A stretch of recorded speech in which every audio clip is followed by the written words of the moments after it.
అనంత కరుణామయుడు, అపార కృపాశీలుడు అయిన అల్లాహ్ పేరుతో ప్రారంభిస్తున్నాను. నా ఈ చిన్న ప్రయత్నంలో పొరపాట్లు జరిగితే అల్లాహ్ను క్షమించమని వేడుకుంటున్నాను. ఈ వీడియోను పూర్తిగా చివరి వరకు చూడండి. ఆయత్ నంబర్ 52. فترى الذين في قلوبهم مرض يسارعون فيهم يقولون نخشى أن تصيبنا دائرة فعسى الله أن يأتي بالفتح أو أمر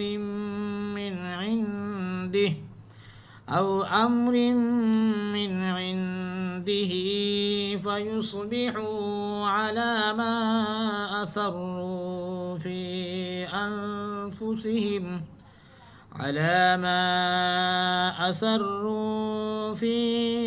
أنفسهم نادمين.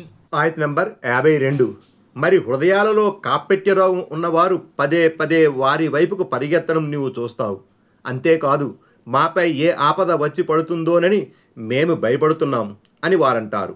అయితే త్వరలోనే అల్లాహ్ విజయాన్ని చేకూర్చవచ్చు, లేక తన వద్ద నుంచి దేన్నైనా అనుగ్రహించవచ్చు. అప్పుడు వారు తమ ఆంతర్యాల్లో దాచిపెట్టిన విషయాలపై పశ్చాత్తాపపడతారు. 99. రోగం అంటే కాపట్యం, వంచన, మునాఫకత్ అని అర్థం. అంటే ఆంతర్యాల్లో కాపట్యం తిష్టవేసిన వారు కొందరు యూదులతో చెలిమి కోసం అర్రులు చాస్తున్నారన్న మాట. 100. అంటే ముస్లింలే గనక యుద్ధంలో పరాజయం పొందితే తమకు కూడా నష్టం వాటిల్లుతుందేమో, అందుకే ముందు నుంచి యూదులతో స్నేహ సంబంధాలు పెట్టుకొని ఉంటే కష్టకాలంలో వారు తమను ఆదుకుంటారని కపటులు ఎత్తువేశారు. 101. అంటే యుద్ధంలో ముస్లింలు విజయ పతాకం ఎగురవేస్తే.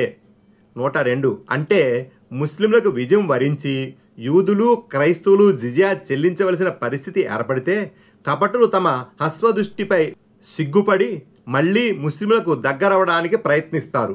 భవిష్యత్తులో సంభవించబోయే పరిణామాలను ఈ ఆయతు సూచిస్తుంది. యూదుల్లోని బను ఖురైజ వారు హతమార్చబడ్డారు, వారి పిల్లలు బందీ అయ్యారు. బను నజీర్ తెగ నగరం నుంచి బహిష్కరించబడింది. ఆయత్ నంబర్ 53. ويقول الذين آمنوا أهؤلاء الذين أقسموا بالله جهد أيمانهم إنهم لمعكم حبطت أعمالهم فأصبحوا خاسرين.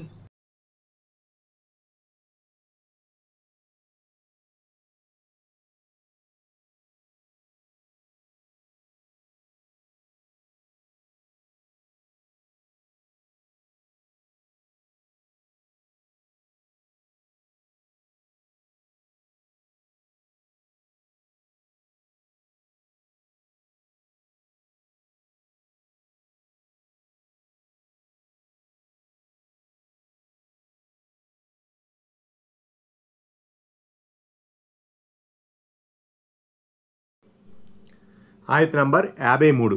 విశ్వాసులు వారి ఈ పరిస్థితిని చూసి మేము మీతోనే ఉన్నామని అదే పనిగా అల్లాహ్ పేర కఠోర ప్రమాణాలు చేసి చెప్పింది వీళ్ళేనా అని అంటారు. వీళ్ళ సత్కార్యాలన్నీ వృధా అయ్యాయి. ఆ విధంగా వీరు ఘోరంగా నష్టపోయారు. ఆయత్ నంబర్ 54. يا أيها الذين آمنوا من يرتد منكم عن دينه فسوف يأتي الله بقوم يحبهم ويحبونه أذلة على المؤمنين أعزة على الكافرين يجاهدون في سبيل الله في سبيل الله ولا يخافون لومة لائم ذلك فضل الله يؤتيه من يشاء والله واسع عليم. ఆయత్ నంబర్ 54. ఓ విశ్వాసులారా, మీలో ఎవరైనా సరే తమ ధర్మం నుంచి తిరిగిపోతే పోవచ్చు. అల్లాహ్ త్వరలోనే మరో జాతి వారిని తీసుకువస్తాడు. అల్లాహ్ వారిని ప్రేమిస్తాడు, వారు అల్లాహను ప్రేమిస్తారు. వారు విశ్వాసుల పట్ల మృదు స్వభావులుగాను అవిశ్వాసుల పట్ల కఠినులుగాను ఉంటారు. వారు అల్లాహ్ మార్గంలో పోరాడుతారు. నిందించే వారి నిందలను వారు ఏమాత్రమూ పట్టించుకోరు. ఇది అల్లాహ్ అనుగ్రహం. ఆయన తాను కోరిన వారికి దీన్ని ప్రసాదిస్తాడు. అల్లాహ్ విస్తృతి కలవాడు, జ్ఞాన సంపన్నుడు. 103. అల్లాహ్ చెప్పింది అక్షరాలా నిజం అయ్యింది. దైవ ప్రవక్త సల్లల్లాహు అలైహి వసల్లం చనిపోయిన మరునాటి నుంచే ఇస్లాం ధర్మం నుంచి మరలిపోయేవారు ధర్మభ్రష్టులు తల ఎత్తారు. ఈ ధర్మభ్రష్ట ఉపద్రవాన్ని అణచివేసే ఘనత హజరత్ అబూబకర్ సిద్దిక్ రజియల్లాహు తఆలా గారికి, ఆయన సహచరులకు దక్కింది. 104. ధర్మభ్రష్టత ఇర్తిదాద్కు పాల్పడిన వారికి వ్యతిరేకంగా అల్లాహ్ నిలబెట్టే జాతిలో 4 సుగుణాలుంటాయి. 1. వారిని అల్లాహ్ అమితంగా ప్రేమిస్తాడు. వారు అల్లాహను ప్రేమించేవారే ఉంటారు. 2. వారి సాటి ముస్లిం సోదరుల ఎడల దయాద్ర హృదయులుగా ఉంటారు. అవిశ్వాసుల పట్ల మాత్రం కఠినంగా వ్యవహరించేవారే ఉంటారు. 3. వారు దైవ మార్గంలో మొక్కవోని వీరులుగా నిలిచి పోరాడుతారు. 4. తాము అవలంబించే ధర్మ మార్గంలో ఎవరెంతగా తూలనాడినా, ఎవరెన్ని నీలాపనిందలు మోపినా ఏమాత్రమూ తొణక్కుండా, జంకు లేకుండా ముందుకు సాగిపోతారు. మహాప్రవక్త సల్లల్లాహు అలైహి వసల్లం గారి ప్రియ సహచరుల్లో ఈ సుగుణాలు పుష్కలంగా ఉండేవి. అందుకే అల్లాహ్ వారికి ఇహపరాల భాగ్యాలను ప్రసాదించాడు. వారు ప్రపంచంలోనే దేవుని ప్రియతమ దాసులుగా శ్లాఘించబడ్డారు. 105. నిందించే వారి నిందలను ఏమాత్రమూ లక్ష్యపెట్టరు అన్న విశ్వాసుల ఆఖరి సద్గుణం చాలా ముఖ్యమైనది. దైవ విధేయత మరియు దైవ ప్రవక్త విధేయత మార్గంలో ఎన్ని అడ్డంకులు కల్పించబడినా, ఎన్ని నిందలు నిష్ఠూరాలు ఎదురైనా వారు పట్టించుకోకుండా లక్ష్యం వైపుకు దూసుకుపోతుంటారు. సమాజంలో చెడుగులు ఉపద్రవాలు సర్వసామాన్యమైపోయినప్పుడు వాటిని ధైర్యంగా ఎదిరించి ప్రతికూల పవనాలకు ఎదురీదాలంటే ఈ సుగుణం మనిషిలో ఉండడం ఎంతో అవసరం. సమాజంలోని ఎంతో మంది ఈ చెడుల నుండి, నీతి బాహ్యత నుండి, సామాజిక రుగ్మతల నుండి తమను రక్షించుకోవాలని తపన పడుతుంటారు. కానీ వారు లోకానికి జడుసుకొని ముందుకు రారు.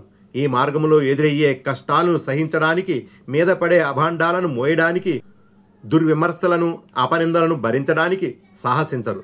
ఫలితంగా వారు చెడులను మనసారా అసహించుకున్నప్పటికీ ఆ చెడుల రొంపి నుంచి బయటకు రాలేకపోతారు. అందుకే ఈ 4 సద్గుణాలు పుణుకు పుచ్చుకున్న వారు ధన్యజీవులని, దైవానుగ్రహానికి పాత్రులైన వారని అల్లాహ్ సెలవిచ్చాడు.